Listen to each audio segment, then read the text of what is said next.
Hello everyone. So today we are covering the news about BlueKeep, the RDP flaw from Microsoft. And as per the update after 2 weeks, a researcher found that almost 1 million computers are still vulnerable to this big BlueKeep vulnerability. So this this actually came up after 2 weeks, and as per the research, the attacker this attack could easily cause havoc around the world, potentially much worse than the WannaCry and the NotPetya vulnerable attacks which happened in 2017. If you don't remember what was WannaCry and NotPetya, we'll just go into the history and quickly explain you what actually happened that time in 2017. So that's news on the screen about WannaCry back in 2017. So this was a ransomware attack where a lot of computers worldwide were encrypted by the attackers, and they were asking for a Bitcoin cryptocurrency as a ransom payment to decrypt the hard disks. It was the exploit used was Eternal Blue, which was created by US NSA, National Security Agency, for older Windows systems.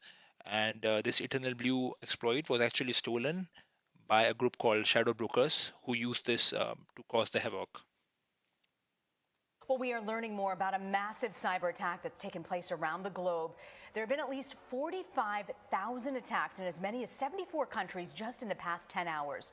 The tool that was used for this kind of ransomware that encrypts data actually locks out the user and demands a ransom to release it.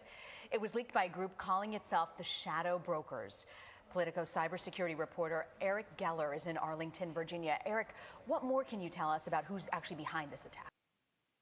Okay, so that was a news agency explaining what happened in the WannaCry. And the next one is NotPetya, as you can see in the screen. This attack or the malware was created by a Russian um, military agency, as per the reports. And I'm going to play a video which talks about this one in 2017. Around the world are fighting increasingly destructive cyber attacks. Wired investigates what it calls the most devastating cyber attack in history in its September cover story out this month. The cyber weapon NotPetya started in Ukraine in June of 2017. It quickly spread, paralyzing major companies and causing more than $10 billion in damage. Senior writer Andy Greenberg adapted the article from his upcoming book Sandworm about the Russian agents allegedly behind the attacks. He's here with Wired editor-in-chief and CBS News contributor Nicholas Thompson for a conversation you'll see first on CBS this morning. Gentlemen, thank you so much for joining us. And Andy, I remember this attack like so many of us do. It caused major headlines, major destruction, yet it was still so underappreciated by the.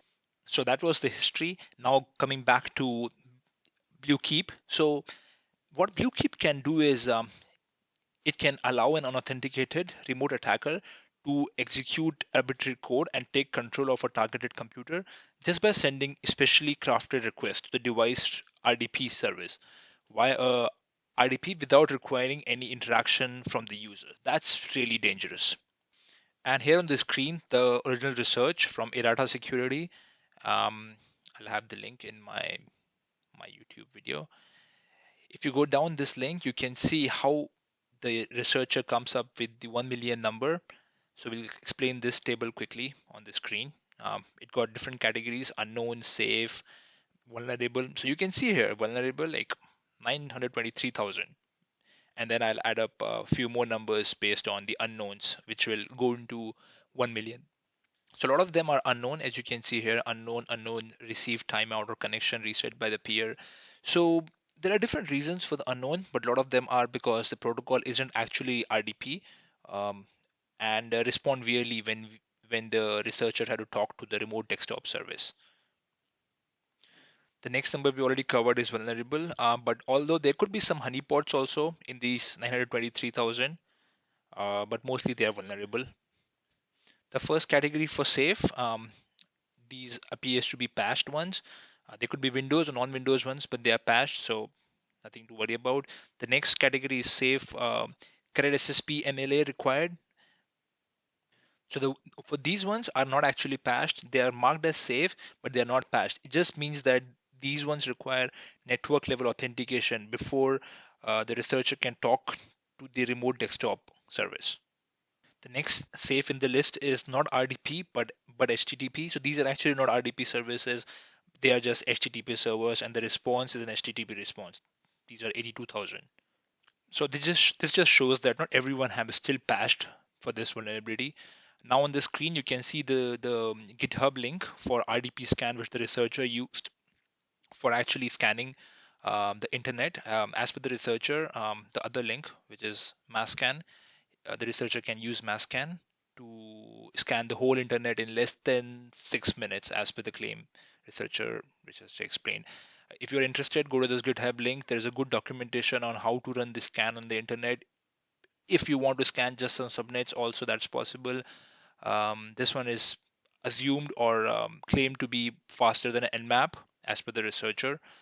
So he used Masscan and he used RDP scan, the tool he built using Masscan.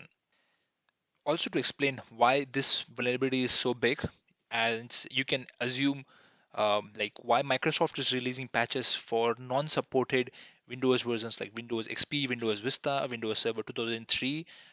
You can see Microsoft has already released the patches and asking companies or individual users to patch it. That's why you can just see that how serious this vulnerability is. Also, in the exploit, there are some research companies and individual researchers who have claimed that they have exploited this vulnerability, but luckily they haven't posted it on the public websites. So we can assume that it's not public, but it's very unlikely that the hackers haven't created an exploit for this.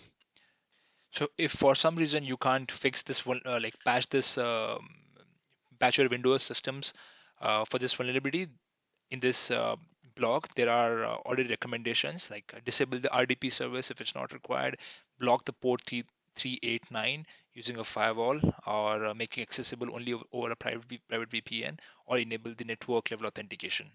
And in the end, if you are wondering what is MLA, this is the link on the screen. So MLA is a technology used by the remote desktop service, RDP server or IDP client, that requires the connecting user to authenticate themselves before a session is established with the server. You can read more about it on this link. Okay, so that's pretty much for this video. If you like it, just go and hit the like button or subscribe button. We'll be back soon with the next one. Thank you.